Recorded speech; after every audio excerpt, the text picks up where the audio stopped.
Good morning to everyone. இன்றைக்கி இந்த வீடியோவில் 10th standard maths English medium exercise 3.1ல் question number 5. There are 12 pieces of 5, 10 and 20 rupees currencies whose total value is 105. But when the first two shards are interchanged in their numbers, its value will be increased by 20. Find the number of currencies in each shot. Question என்ன அப்படிங்கிறத நல்லா புரிஞ்சுக்கணும். ஒரு சில 5 ரூபா note, 10 ரூபா note, 20 ரூபா note இருக்குது.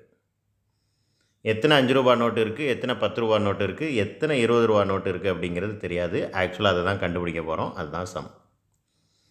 ஆனால் இந்த எல்லா கரன்சி வேல்யூவையும் மொத்தம் எத்தனை ரூபா நோட்டு இருக்கோ அது எல்லாத்தையும் ஆட் பண்ணால் அது 12க்கு ஈக்குவல்.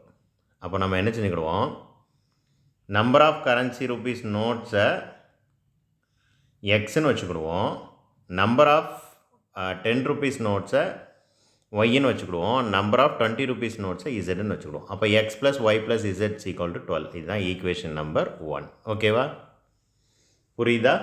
ஸோ மொத்தம் 12 ரூபா நோட்டு இருக்குது. அதை நீங்கள் கவுண்ட் பண்ணி பார்த்தீங்க அப்படின்னா அதில் 12 ரூபா நோட்டு நான் உங்கள் கையில் இருக்கும். அப்போது x plus y plus z equal to 12ன்னு வச்சுக்கிடுவோம். ரெண்டாவது, அதோட வேல்யூ என்ன? ஸோ இப்போ அந்த 12 ரூபா நோட்டோட வேல்யூ என்ன? அந்த 12 ரூபா நோட்டையும் நீங்கள் 5 ரூபா மொத்தமாக கவுண்ட் பண்ணோன்னா அதோட வேல்யூ வந்து 105. அப்போ என்ன செய்யணும், 5x plus 10y plus 20z equal to 105, right? X கூட 5 மல்டிப்ளை பண்ணணும். அதாவது எக்ஸ் அப்படிங்கிறது நம்பர் ஆஃப் 5 ருபீஸ் நோட்ஸு, அது கூட 5 மல்டிப்ளை பண்ணிட்டீங்கன்னா 5 ரூபா நோட்டோட டோட்டல் 5 ரூபா நோட்டோட வேல்யூ என்னன்னு கிடச்சிரும். அதே மாதிரி ஒய் அப்படிங்கிறது நம்பர் ஆஃப் 10 ருபீஸ் நோட்டு, அது கூட 10 மல்டிப்ளை பண்ணோன்னா 10 ருபீஸ் நோட்டோட வேல்யூ என்னன்னு தெரிஞ்சிடும். அதே மாதிரி 20 ருபீஸ் நோட்டு, அதை Z number of 20 rupees note வந்து இசட்னு வச்சுருக்கிறோம். ஸோ இந்த மூணையும் மல்டிப்ளை பண்ணி ஆட் பண்ணோன்னா விச் இஸ் ஈக்குவல் டு 105. இப்போது என்ன செஞ்சுருக்கிறாங்க, இந்த ரெண்டாவது ஈக்குவேஷன் ஃபார்ம் பண்ணிவிட்டு அதை எல்லாத்தையும் 5ஆல் டிவைட் பண்ணியிருக்காங்க. டிவைட் பண்ணால் x plus 2y plus 4z equal to 21ன்னு கிடைக்கும். இதுதான் ஈக்குவேஷன் நம்பர் 2. ஈக்குவேஷன் நம்பர் 3 பாருங்கள், அதில் ஃபஸ்ட்டு 2 ஷார்ட்டை மாற்றணும். அப்படின்னா இந்த 10 இங்கே வரணும், இந்த 5 இங்கே வரணும்னு அர்த்தம். பார்த்துக்கோங்க, 10ம் 5ம் என்ன செஞ்சிடும் அப்படின்னா ரீப்ளேஸ் ஆயிரும். 20z அப்படியே தான் இருக்கும். ஃபஸ்ட்டு 2 மட்டும் இன்டர்சேஞ்ச் பண்ணுன்னு சொல்லியிருக்காங்க. இன்டர்சேஞ்ச் பண்ணுனா வேல்யூ 20 ருபீஸ் இன்க்ரீஸ் ஆகும். அப்போ 105 என்ன ஆயிரும், 125 ஆயிரும். இது மூணாவது ஈக்குவேஷன். மூணாவது ஈக்குவேஷன் ஃபார்ம் பண்ண பிறகும் எல்லா வேல்யூவையும் 5ஆல் டிவைட் பண்ணிங்கன்னா இந்த தேர்ட் ஈக்குவேஷன் கிடைக்கும். ஸோ இதுக்கப்புறம் சிம்பிளிஃபிகேஷன் ஸ்டெப்ஸ். இப்போ 3 ஈக்குவேஷன் ஃபார்ம் பண்ணியாச்சு. எப்படி சிம்பிளிஃபை பண்ணணும்? ஒன்றாவது ஈக்குவேஷனை 4ஆல் மல்டிப்ளை பண்ணியிருக்காங்க. X plus y plus z equal to 12 4ஆல் மல்டிப்ளை பண்ணியிருக்காங்க. அப்போ 4x plus 4y plus 4z equal to 12 × 4 48ன்னு கிடைக்கும். ரெண்டாவது ஈக்குவேஷனை அப்படியே தான் வச்சுருக்காங்க, ஒன்றுமே செய்யலை. இப்போ ஃபர்ஸ்ட் ஈக்குவேஷன்லேருந்து ரெண்டாவது ஈக்குவேஷனை என்ன செய்யணும்னா சப்ட்ராக்ட் பண்ணணும். சப்ட்ராக்ட் பண்ணணும்னா எல்லாமே சைன் சேஞ்ச் ஆயிரும். ரெண்டாவது ஈக்குவேஷனில் எல்லாமே மைனஸ் ஆயிரும். 4xலேருந்து ஒரு எக்ஸை கழிச்சா 3x, 4yலேருந்து 2y கழிச்சா 2y, இங்கே கேன்சல் ஆயிரும். 48லேருந்து 21 கழிச்சா 27. ஸோ இது ஈக்குவேஷன் நம்பர் 4 கிடச்சிருச்சு. இப்போ என்ன செய்யணும் அப்படின்னா ரெண்டாவது ஈக்குவேஷனையும் மூணாவது ஈக்குவேஷனையும் எடுத்து அகெயின் சப்ட்ராக்ட் பண்ணணும். சப்ட்ராக்ட் பண்ணால் ஆட்டோமேட்டிக்காக இசட் என்ன செஞ்சிடும் அப்படின்னா கேன்சல் ஆயிரும்.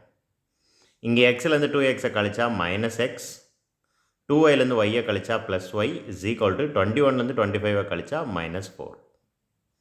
ஸோ பெரிய நம்பர்லேருந்து சின்ன நம்பரை கழித்து பெரிய நம்பரோட அடையாளம். இதுக்கப்புறம் எக்ஸ் மைனஸில் இருக்கிறனால இந்த ஈக்குவேஷன் எல்லாத்துக்குமே சைனை சேஞ்ச் பண்ணியிருக்காங்க. அப்படி சேஞ்ச் பண்ணலாம். ஸோ +x -y +4, ப்ளஸில் இருக்கலாம் மைனஸாக மாறிடும், மைனஸில் இருக்கலாம் ப்ளஸ்ஸாக மாறிடும். So equation 5 கிடச்சாச்சு.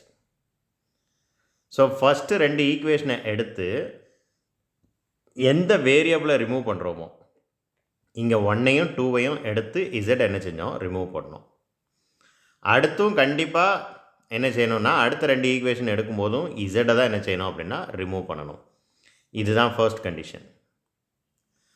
ஃபர்ஸ்ட்டு எந்த 2 ஈக்குவேஷனை வேணாலும் எடுத்து இசட்டை என்ன செய்யலாம், ரிமூவ் பண்ணலாம்.